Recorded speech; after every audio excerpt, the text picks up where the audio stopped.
Hello बच्चों, let's see the question and here the question is the application based question and हमें reaction given है Ag2S plus 4NaCN convert हो रहा है 2NaAgCN2 whole twice plus Na2S और हमें यहाँ पे गिवन है एक statement that oxidation of sodium sulphide formed is the important step in the extraction of silver from its ore justify.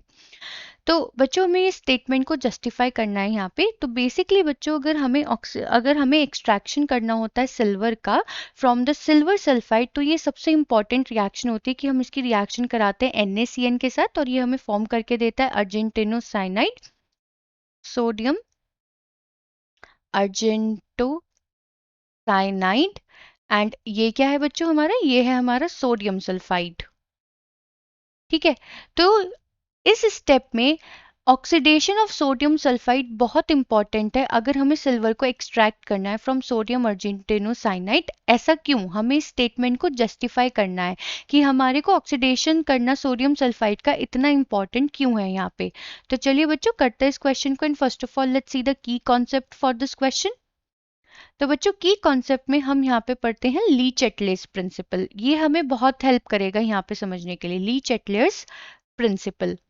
तो ली चैटलेस प्रिंसिपल ये कहता है बच्चों कि अगर हमारे पास कोई भी ऐसी केमिकल रिएक्शन है, यानी कि if there is any reversible reaction, because जो हमारी रिवर्सिबल रिएक्शन होती हैं वो जनरली कैसी रहती है, वो हमारे इक्विलिब्रियम अटेंड करती हैं।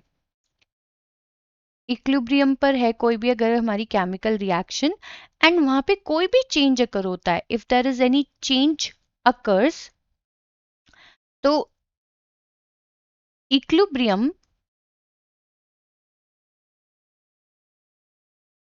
nullify that change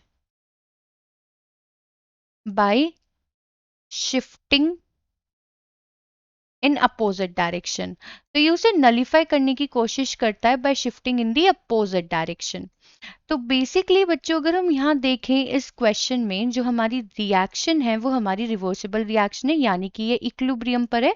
ये है हमारी reaction Ag2S silver sulphide plus sodium cyanide, reversible है, कन्वर्ट हो रहा है 2NaAgCN होल ट्वाइस में प्लस Na2S सोडियम सल्फाइड। इसका ऑक्सीडेशन होना बहुत जरूरी है। क्यों बच्चों, देखो यहाँ पे एक चीज हमें बहुत ध्यान से समझनी है। अगर हमें ये रिएक्शन बच्चों फॉरवर्ड डायरेक्शन में रखनी है, यानी कि हमें ज्यादा से ज्यादा अमाउंट चाहिए इस अर्जेंटिनो साइनाइड का, तो हमें क्या करना होगा, हमें ये रिएक्शन फॉरवर्ड डायरेक्शन में ही रखनी होगी। क्यों, क्योंकि अगर बच्चों Ag2S इसके साथ रिएक्ट करता रहेगा तो हमारा ज्यादा से ज्यादा प्रोडक्ट फॉर्म होता रहेगा, ज्यादा से ज्यादा प्रोडक्ट फॉर्म होगा तो मोर अमाउंट ऑफ Na2S बनेगा।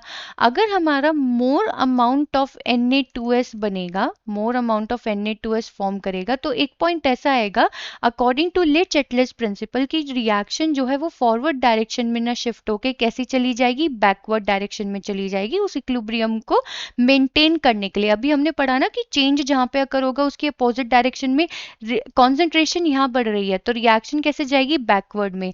और हम नहीं चाहते कि रिएक्शन बैकवर्ड में जाए क्योंकि हमें यहाँ से क्या चाहिए, सिल्वर। तो अगर बच्चों हम time by time sodium sulphide को यहाँ से हटाते रहें, और हम इसे हटाएंगे कैसे, with the help of its oxidation, with the help of oxidation. तो क्या होगा, हमारी जो कॉन्सेंट्रेशन होगी प्रोडक्ट साइड की जो कॉन्सेंट्रेशन होगी वो कम होगी रिएक्टेंट साइड से, और हमारी रिएक्शन हमेशा फॉरवर्ड डायरेक्शन में रहेगी। Reaction will always be in the forward direction and हमें more and more quantity of NaAgCN whole twice की बन के मिलती रहेगी एंड हम वहां से इजीली Ag को एक्सट्रैक्ट कर पाएंगे। तो बच्चों इसीलिए ऑक्सीडेशन ऑफ सोडियम सल्फाइड यहाँ पे करना बहुत ही इंपॉर्टेंट स्टेप होता है अगर हमें सिल्वर को एक्सट्रैक्ट करना है। तो हमसे क्वेश्चन में इसी को ही जस्टिफाई करने के लिए बोला गया था, तो हमने इसे जस्टिफाई किया बच्चों on the basis of Le Chatelier's principal.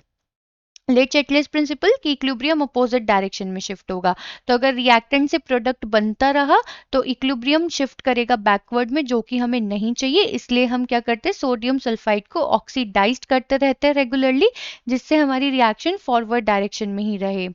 I hope बच्चों आपको क्वेश्चन समझ में आ गया होगा। थैंक